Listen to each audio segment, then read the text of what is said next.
you did something, or you think you did, or you're not sure. And that uncertainty is exactly where they need you to be. The message was read, you can see that. The timestamp is there and there is no reply. An hour passes, you review the last thing you said. You turn it over. You look for the thing that broke it. You find 3 candidates, rank them by severity, draft a response to each in your head, just in case one of them surfaces. They haven't said anything. That's the point. There is a kind of silence that is not the absence of communication. It is the most deliberate form of it. Precise, calibrated, delivered at exactly the moment when your attention is fully trained on the person producing it.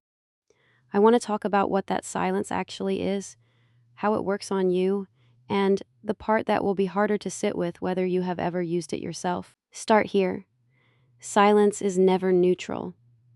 We inherit the idea that silence is passive, that speaking is the act, and quiet is the absence of one. That framing protects the person using silence as a tool, because they can always say they said nothing. Saying nothing is a choice. Like every choice, it has a direction. The psychologist Paul Watzlawick spent years studying communication and arrived at a principle that is simple and genuinely difficult to absorb. You cannot not communicate. The person who leaves the room without answering has communicated. The person who reads the message and waits, not from distraction but from decision, has sent a message. The silence is the message. The question worth asking is what the message says, and to whom, because silence deployed with precision says something very specific. It says, I have the ability to respond, I am choosing not to, and I will not tell you when that changes. That combination, availability withheld, timeline undefined, creates a particular internal state in the person receiving it. One you probably know the shape of, even if you have never named it. John Gottman spent decades studying what breaks relationships. He found 4 patterns that predict failure with unusual accuracy. The 4th, the one he named stonewalling, is silence in its most sustained form, withdrawal from interaction, emotional unavailability on demand.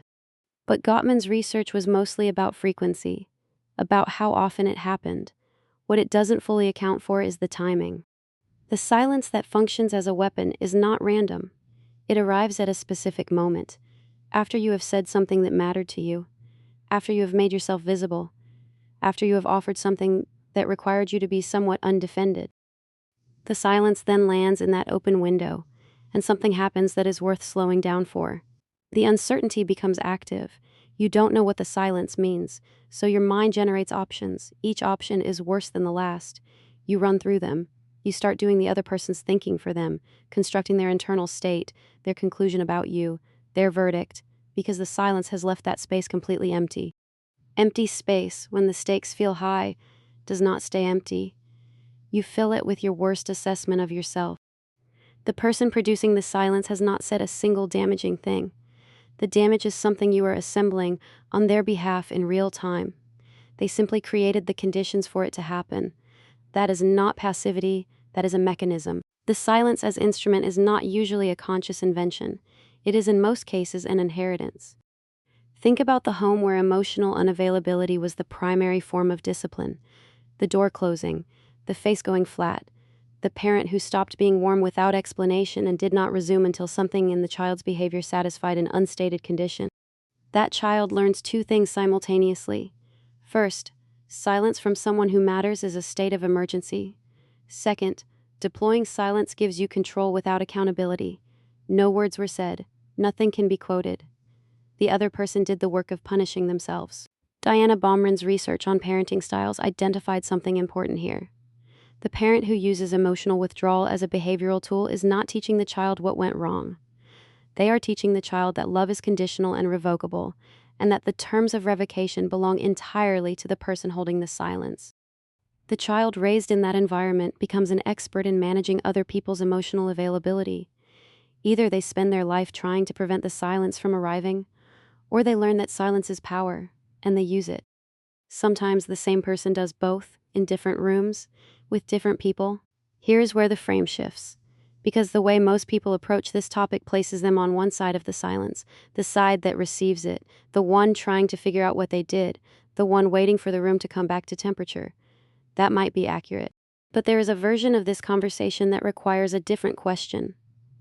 Think about the last time you went quiet on someone. Think specifically not the time you needed space to think, not the time the conversation was escalating and you had to step back to stay honest. Think about the time you went quiet because you knew they would feel it, because a part of you wanted them to feel it, because the silence gave you something the argument wouldn't have, a result, without a confession. You said nothing, so technically you did nothing. Harriet Lerner's work on relationships and anger draws a distinction most people are uncomfortable with. The difference between withdrawal for self-protection and withdrawal as punishment. They can look identical from the outside. The internal experience is completely different. One is regulation, the other is control. The question is not whether you have ever needed silence. That's not what we're examining. The question is whether you have ever used it on purpose, and then told yourself a cleaner story about why. Here's the part that complicates the clean villain narrative. The person who weaponizes silence is almost never doing it from a position of certainty. They are doing it from the opposite position. Silence as control is, at its root, a fear response. The person who cannot say, "I am hurt," or "I need something from you," or "this matters to me," that person is not withholding because they feel safe. They are withholding because direct expression has, at some point in their history, cost them something they couldn't afford to lose. The silence is the alternative to vulnerability that feels too dangerous. The demand without words, the punishment without confession, the need translated into absence. And here's where the mechanism becomes genuinely difficult to untangle. The person using the silence is also in pain, real pain, unspoken need, an emotional history that made directness feel like a losing move long before they ever met you. None of that makes the silence harmless, but it changes what the silence actually is. It stops being a power move and starts being a wound that learned to protect itself by wounding first. Two people in that dynamic, one who reads silence as emergency, one who reaches for it as defense, are running two different inherited responses in the same room. Neither of them is having the conversation they actually need to have. And neither of them can say that out loud, because the silence has already taken the place of the words. I want to ask you something before this ends. Think about the last time silence was used on you, the specific shape of it, what you did in the space it created, what you told yourself while you waited, what version of yourself you performed, trying to find the thing that would break it. Now think about the last time you used it. On someone who was waiting, were you aware of what you were doing? If the answer is yes, even partially, then what you have is not a communication style. What you have is a decision, one you are making, and attributing to something else. The person who grew up inside that kind of silence learned one of two things: that they are always the one who did something wrong, or that silence is the only place where they feel like they have any control at all. Both of those are adaptations, installed early, running without inspection. The silence that lands hardest is never accidental.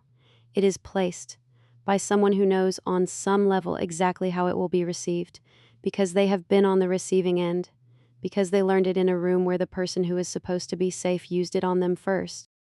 The loudest thing in any relationship is almost never what gets said. It is what both of you have agreed without words never to say, and the silence around that agreement is the one with the most power. Because nobody chose it consciously, it just became the shape of the room. And the room became the shape of the relationship. And at some point, if you stay in it long enough, it becomes the shape of you. The question is not whether any of this is familiar. The question is whether you have ever decided to stop, or whether you're still waiting for the other person to speak first.